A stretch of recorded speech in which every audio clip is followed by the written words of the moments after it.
What's going on, everybody? Welcome back to G Myers World Podcast. Today we're going to be talking about the Rams and the Vikings Week 8 NFL Thursday Night Football, Amazon Prime. We're going to be talking specifically about the actual game and not about the ref, because I get it. People are upset because the ref is blind and he missed the blown call. You saw J.J. Watt react to it about, them not being able to see a hit tackle in, a drawdown hit tackle in real time. People expect too many things out of the refs. I'm going to talk about the specifics of the game because although that penalty was drastic, it shouldn't have come down to that one play. And what I mean by that is it was several other opportunities for Sam Darnold to show why that team has the record that it has. And my point is this, right? This is their second loss. If you're listening to this or you're watching it on YouTube, you know that I did not believe in the Vikings to begin with. Okay, Sam Darnold at one point was seeing ghosts. You don't go from seeing ghosts to now being like a prolific quarterback. So he would have to have shown me a lot more. Now, if you put your money on it, Matthew Stafford obviously is the better quarterback. Okay, so going into the game, I'm letting you guys know right now, other than Justin Jefferson, I don't know what else this team has. All right, we could talk about Aaron Jones, and he had 19 carries, 58 yards, 3.1 average, a 9-yard long run for the night. Okay, bro, and that's your rushing stats. And then you look at Aaron Jones again in the passing game, and it's like, okay, he had 37 yards. Justin Jefferson had 115. Who is helping Justin Jefferson? Instead of worrying about the ref with a last-minute call, who is helping Justin Jefferson? This is what I look at, because Sam Darnold had a whopping 240 yards, right? 2 touchdowns, 0 interceptions. He was sacked 3 times, QBR of 76.4, okay? Passer rating 128.8. When you look at the offense, the problem is you got one star and all dudes that are coming from like the replacements. I know you guys seen that movie. So what do you want to happen? There's not a lot that's going to happen for a Vikings team where there's not a lot of dependence. The run game, they know you can't really run the ball on them. Aaron Jones is not really doing what he used to do on his other team. Like, he's not out there just balling out with Aaron Rodgers. Like, it's not the same thing. So you depend more on Sam Darnold to make the right play. And then Sam Darnold turns into Sam Darnold in some cases, and he'll just throw the ball where, like, yo, what you looking at? You saw something? And it becomes that kind of situation. Now, granted, the ref was either looking at something up in the stands or looking at anything else other than the game when he missed that face mask. I get the outrage, but this team was struggling to score all game. And in my opinion, right, when it comes down to that one critical play, do I believe the ref should call it? Absolutely, 100%. But I've been taught by gurus in the game that that's what makes real-time sports. So I'm going to be devil's advocate here and say, you know what? The Vikings should have been able to win this game despite that. They should have been able to do other things throughout the game. Granted, the refs are not good, okay? The refs do whatever they do, and it's always about the refs. Many of the most important games that we've seen in the history of sports has been about the refs. Just think about it.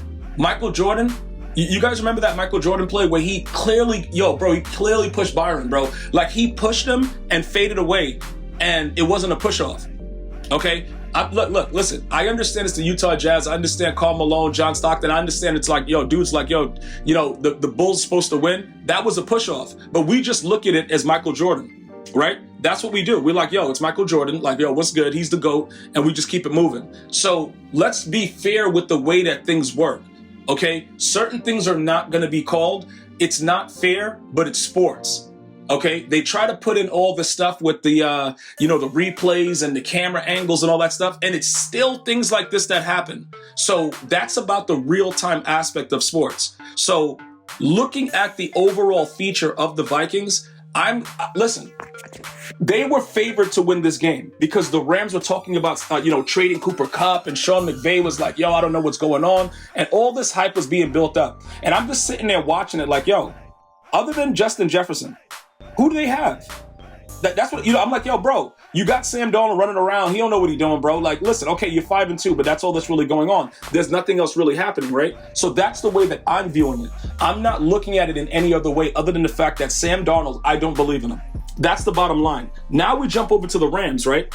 Matthew Stafford, 279 yards, 8.2 average, 4 touchdowns, 1 interception, 86 QBR, 124 passer rating, okay? His running back, Kyron Williams, had almost 100 yards with 97, 23 carries, a 17 long run. All right. Now, let me just try to explain something to you. They wanted to trade Cooper Kupp, right? There was a lot of hysteria going on about it. They wanted him gone. Hear me out, okay? Puka Nacua, 106 yards. Cooper Kupp, 51 yards with 1 touchdown. Demarcus Robinson, 2 touchdowns with 35 yards. Kyron Williams, the running back, in the passing game, 19 yards and a touchdown. This is the difference, right? You have a quarterback that is utilizing more than one star. Even though you guys think they're dead in the water, you know, Aaron Donald retired, all this stuff has changed. You see the utilization of the other players. When I watch a game, and I'm watching this game last night, I'm looking at it like, yo, you know what? The Rams are the better team. And people around me are saying, yo, what are you talking about? You know, Minnesota's 5-1. They came in here looking. No, the Rams are the better team. And it makes me sick to say that because I don't care for the Rams. But if you look at the way that Matthew Stafford played versus Sam Darnold, he just has more options. He has more availability of players. What do you want a bum quarterback to do when all he has is that one player? When they start triple teaming, double teaming, bracketing Justin Jefferson, where is he going to go? Somebody start naming players that he's going to throw the ball to. Like who is he throwing the ball to? And that's what the issue is. And people don't seem to get that. Everybody wants to argue and say this, that, whatever. I'm telling you, a mediocre quarterback with 1 star is only going to take you but so far.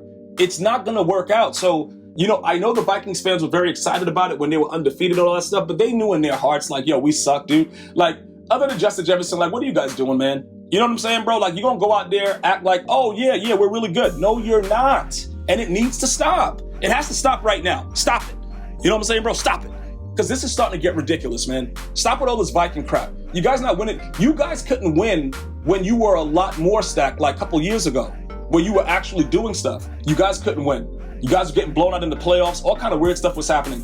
Now, all of a sudden, you know, oh, we're going to win now with Sam Darnold. Come on, bro. Cut it out, man. But anyway, it doesn't really matter overall with things, right?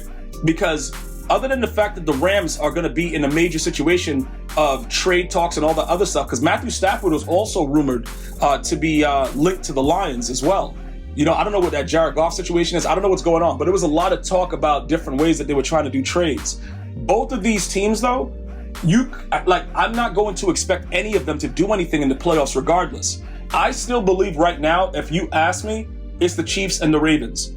One of those AFC teams is going to the Super Bowl. As far as the NFC goes, I would have to, right now, the Lions are looking real tough. Like, I'm not even gonna, dude, we even want to talk, like, the Lions right now, I can see why they didn't fire Dan Campbell. They didn't fire him because they're like, yo, you know what? This guy is a dummy, but he went for it every 4th down like he was playing Madden NFL 25, but there's something about him. The players respond to him. Although the team, the actual fans, they leaked his address and he had to move and all that stuff because they were mad about a loss. It's something special about him.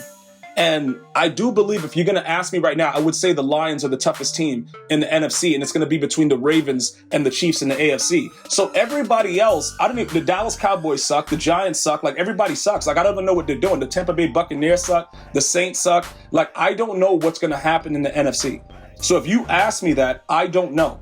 Okay? But what I can tell you is this. The bottom line is that I need people to stop believing the hype. Okay, the Vikings are not good. They're not going to be able to do anything. And that's just the bottom line, guys. It's nothing else going on. I don't want to seem like, you know, I'm poo-pooing your team, but they're not good. Stop crying about the ref. You were going to lose anyway. You could barely score. You suck at the game, bro. Like, listen, Viking fans, just get it through your skulls, dude. You're not going to do anything anyway. I know you want to enjoy the season and get wins and stuff like that, but ultimately, what is your goal? What's going to happen? That team is not built for a playoff run. So, granted, the refs should have made the call. But do I still think they lose the game? Yes, I do. As far as the Rams go, though, can they possibly do something? Can they make some noise? They have a veteran presence. But the answer is no. Okay, let's just keep it real. It is what it is. So ultimately, we're going to have to see how it plays out later on with the other NFC teams. But you can quote me on this. The Ravens or the Chiefs are going to the Super Bowl. The NFC right now is going to be the Lions versus whoever in the championship game. That's my prediction. I'm going to see you guys and girls next time. You have an unbelievable day. One love, y'all.